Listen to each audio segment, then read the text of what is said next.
Hello, okay, for those of you returning to the channel, welcome back, and for those of you that are new here, that have just stumbled upon this video, then thank you for joining me, and welcome to my spoiler-filled review of Alien Earth Episode 4, Observation. And I just want to start off with saying, I love how these episodes are, how they're opening up with the title.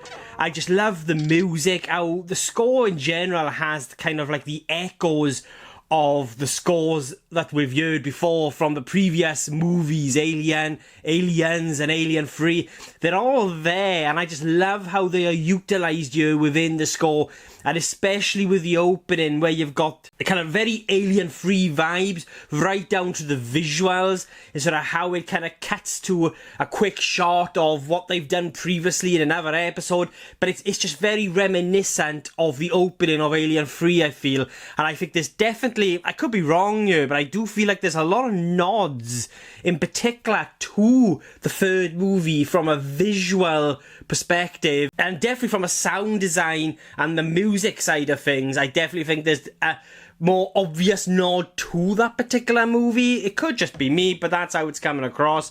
But you've also got like Aliens where the the military like drums going and you will just get it in kind of like a brief moment, and it just works. It's a callback in many ways that works, that is effective. But yeah, I think I've rambled on quite a bit there just about the opening of the the title card basically of these episodes. So episode 3 ended with Wendy fainting or passing out after hearing the voices of the xenomorph, the alien, and episode 4 opens with her reawakening, and it's in this moment that kind of really sets the episode up in what to really expect. And again, we get a lot more insight into a lot of our characters and their personalities. You've got Boy Cavalier, who's played by Samuel Blanken, and I'm really liking what Samuel is doing with this character, but we get even more sort of insight into, this character and sort of really how disconnected this character really is from humanity. Like, he's kind of showing a lot of signs of, being a sociopath, really, with sort of how disconnected he is. Like, there's a certain remark that he makes, a certain quip that he makes towards Hermit, like something along the lines of, oh, boy has feelings, or something along those lines, and it just shows how detached really this character is from humanity. And he is the villain, he is one of the main villains of the show, and he's doing a great job. Samuel is doing a very good job through the performance in really getting us, the viewers, or me anyway, to really despise the character, but also find him really intriguing and fascinating. We despise the character for all the right reasons to allow the character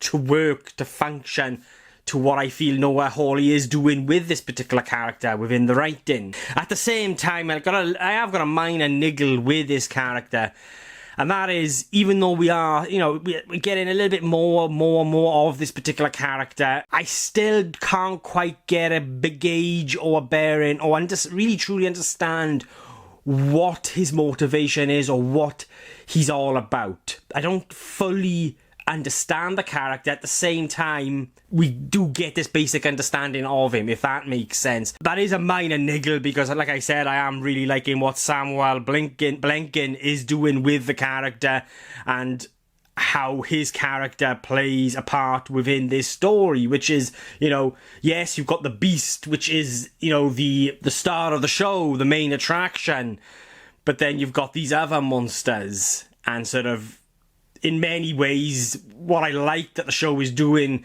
is, it's using the xenomorph as a vessel. In many ways, the alien is a vessel. The alien is a catalyst that is allowing the themes that they are exploring within the story, with these characters, to really come alive. In many ways, it just kind of reminds me of Dracula a little bit, from Bram Stoker's Dracula, and how the alien and kind of like the mystery and the story of the alien and how the alien plays part in the story is really a metaphor for something a lot much more complex, deeper and layered. It's sort of like I said, it's almost like it's allowing to open these doors for us to really kind of explore a very kind of complex story around us as humans, and especially how evil, really, that we can be and what we are capable of. One of the aspects of the show so far, from what I'm reading, like I haven't delved too much into a lot of the criticism from some from within the fan base, but I am seeing a little bit of a divide with certain aspects, especially with Wendy now being able to listen and even communicate with the alien. I really like it. I think on paper, and especially being a big fanboy of the series myself, reading this on paper, I would be a little bit, I don't know about this. But it works, and it works because of how these scenes and how these moments are constructed, along with the writing and the performances. And I think if it wasn't for such a smart script and fantastic performances from the cast, and just from a technical perspective, with how these scenes and how these moments are brought to life, like, the moment with Wendy and Boy Cavalier, and they're having this conversation, and it's like, Boy Cavalier is trying to explain to Wendy and how to maybe imitate what they are saying to her and all of that. And it's just like the first episode with the transferring of the consciousness from human to artificial synthetic. I mean, it's the same thing, and I just think it's the way in which these aspects of the story are handled. It's why it really works for me, and I'm really intrigued by it. I'm very fascinated by it. Like, I'm just going to jump straight to the final scene here with Wendy and the xenomorph coming out of her brother's lung.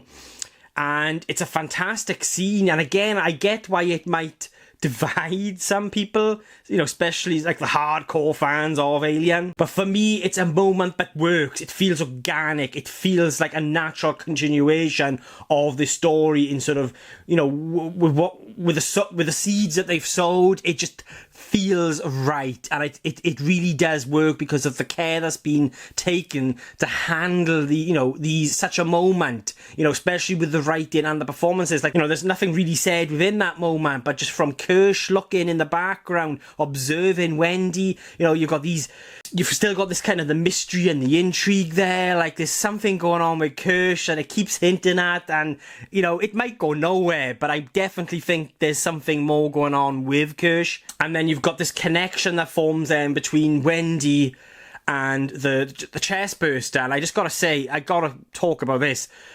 The effects, the blend of practical and CGI within this moment is simply beautiful. Like, it's gorgeous, just from how it's brought to life technically. Like, I definitely think there's more practical there, and you could tell, but it's a fucking good puppet. Like, you could see the CGI elements, but I think it's just the right amount, and it's used in the right places. I mean, I could be wrong. I mean, do you know what? They might just come out and say that, actually, no, that chest burster was 100% CGI. And if it is, I'll be fucking mind blown. Like, I'll be shocked.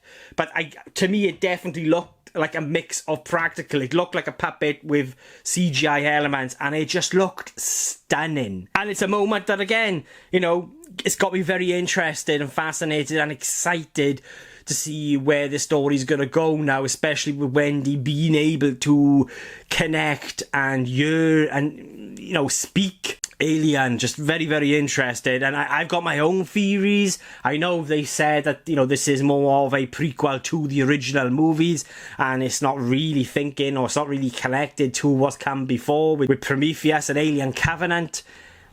But, I mean, I've yet to see them retcon what's come before. Like, there's nothing so far in the story, to me anyway, unless I've missed something, that says, that we're just forgetting Prometheus and Alien Covenant.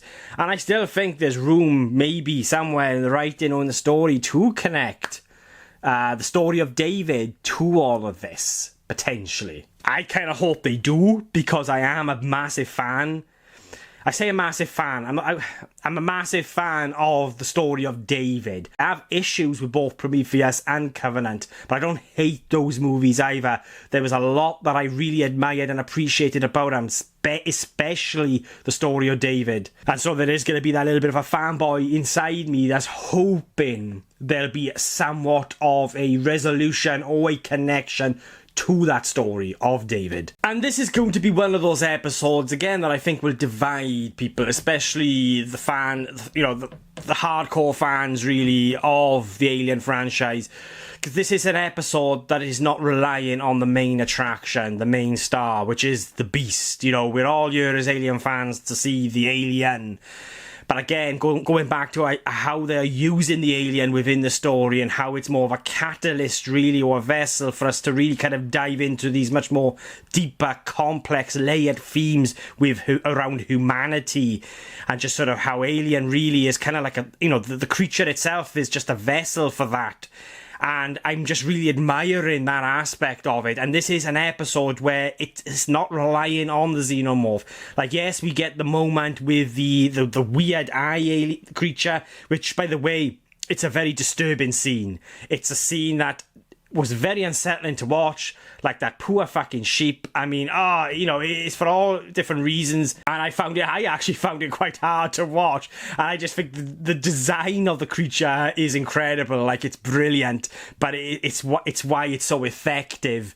And I just think the way that scene, that moment, along with the music, is incredibly intense. It is horrifying, and it is unsettling. It evokes the right emotions that a moment like that is designed to. But just going back to this particular episode, it's all about the humans and their journeys and their stories. It's more of a psychological study in many ways of sort of how these characters are being challenged mentally. I mean, it's quite a dark episode where you've got Morrow kind of really manipulating or trying to manipulate slightly. I mean, you've got themes around manipulation and abuse and some real kind of dark, themes here, and, really exploring what we are capable of as humans. But at the same time, it's layered. They're not just bad or evil for the sake of it. There is something there driving them. And this is what this episode is about. It's all about moments of really well-written character moments that are brought to life beautifully by not just the writing, but the performances. I can't stress enough how superb the performances are within this show, and that's really allowing this story and this show to really work for me. Another one of my favourite moments in this episode is a moment between Dame Sylvia and Nibs. And, Nibs just comes out and says that she's pregnant, she's carrying a baby. And again, kind of really diving into sort of the implications of what is happening to this particular character mentally after what she's experienced during, the crash site. And, again, going to some real dark places here, but very fascinating and intriguing. And, you get this moment between Dame Sylvia and Nibs. And again, what really allows the scene to work, other than the writing and just how it's, shot and how it's framed, is the performances. Lily Newmark, who plays Nibs, is phenomenal in this show. Like, she's absolutely incredible. And, it's not a character that's in every minute of the show. She's not in every single minute of each of these episodes. But when you get these characters, not just Nibs, but when you get these characters show up and they have a moment, it's like, wow. Like, everyone is giving it their all in this show. But this scene between Dame Sylvia and Nibs, it's an incredibly intense scene because you can see the fractures within the character from a mental perspective, and sort of how she's down this kind of rabbit hole, you could say, and then how that moment sort of evolves and how she ends up pinning down Dame Sylvia. And it's just an incredibly intense scene. And again, it's not a scene that has the alien in it. And I think that is a good example here of how strong the writing is, testament really to how strong and how smart the writing is here with the show and what it is they're doing with the story. The monster in this moment is not the xenomorph, but it's Nibs. And, it's quite tragic.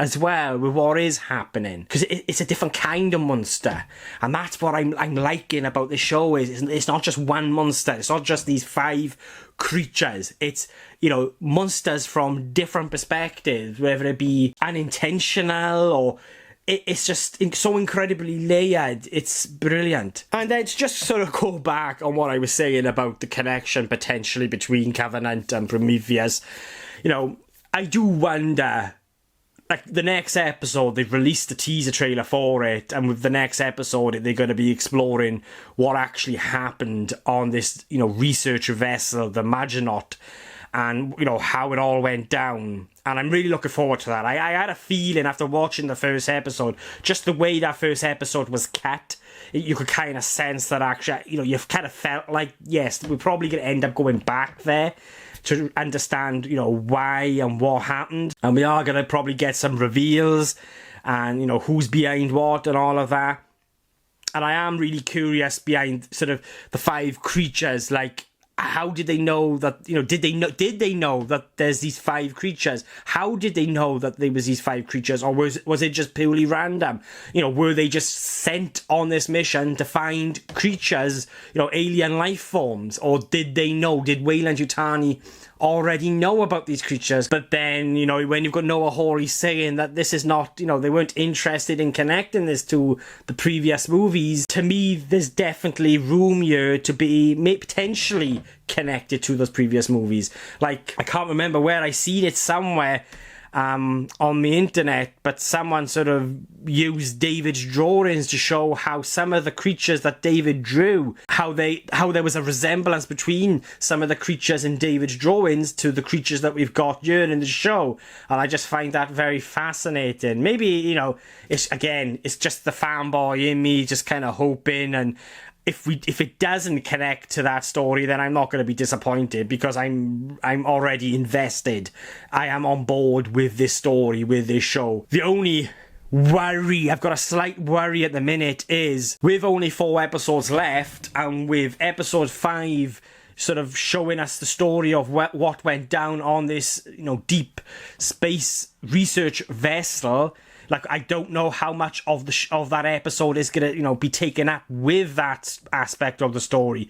But then that does only leave us with 3 more episodes. And at the moment, I'm not entirely sure if that might be enough to get the satisfying conclusions to a lot of, you know, these ideas that they have been sowing within, you know, these first couple of episodes of the show, and sort of, you know, the journeys in which these characters are on. It does worry me if we are going to get a satisfying conclusion, which then leads me to believe, are we getting a second season? Like, was season 1 written in a way where it's designed to have that second season? Nothing's been announced yet, not at the time of recording this anyway, but... And yeah, other than, you know, a few minor niggles, some niggles that I've already mentioned in my previous reviews for the previous episodes, you know, and with Boy Cavalier, even though I'm really liking and I'm very fascinated with what they're doing with that character, I'm still not 100% kind of, like, I feel like I need just a little bit more in regards to his motivation and to the why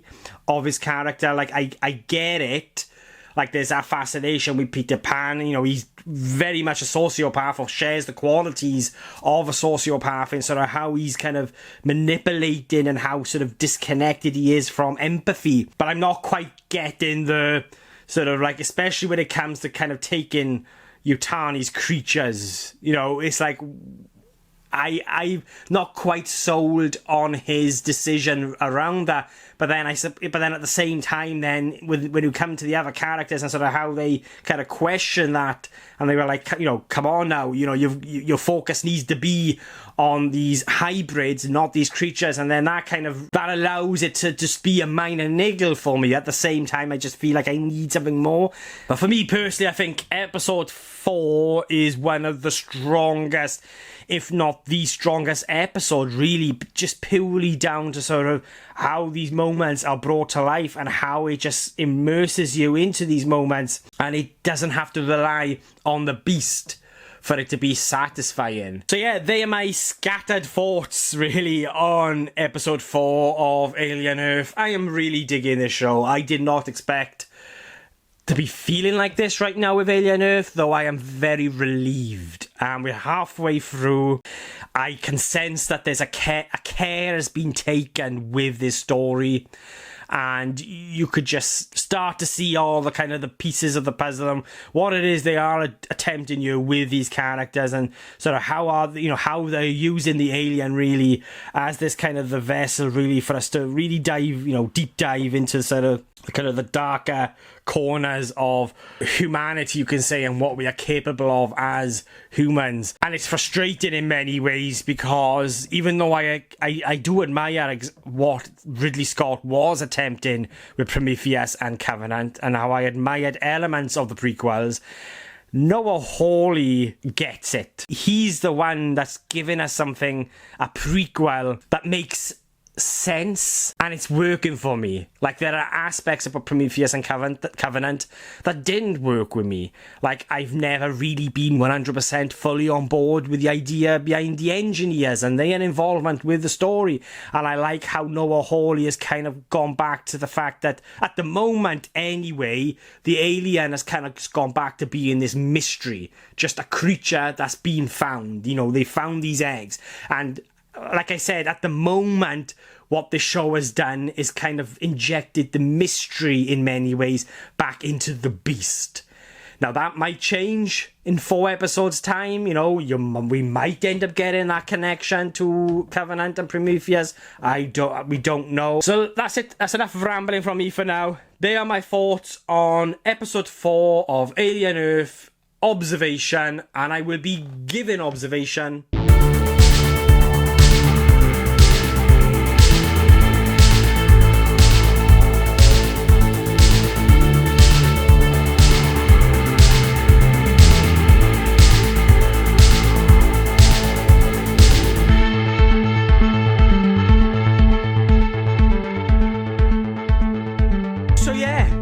my thoughts, my very scattered thoughts on episode 4, Alien Earth, Observation. But what do you guys think? Are you loving the show so far? Are you hating it? Are you divided? Are you still on the fence? Then please let me know in the comments below, and let's get a discussion going. And if you've made it this far into the video, then thank you so much. I really do appreciate it. And if you want to watch future movie and TV reviews, I'm just some random Welsh geek rambling on, then please hit the subscribe button. It will mean an awful lot to me. And I just want to say another massive thank you to everyone that is supporting the channel. It means the world to me. With everybody liking, commenting, subscribing, it will always overwhelm me that so many of you do want to follow a random Welsh geek ramble on about film and TV. But it does mean the world to me. I absolutely love doing this. I love expressing my, and sharing my passion for film, TV, and sort of, those stories that I've grown up with, since a child, like the Alien franchise and the Predator franchise, sharing those thoughts and feelings with like-minded people. And it's quite hard to really get across sort of how much that supports me personally. It really does. And so, yeah, a massive thank you. I really do appreciate it. That's it from me for now. Thank you all for watching, and I'll be catching you guys soon.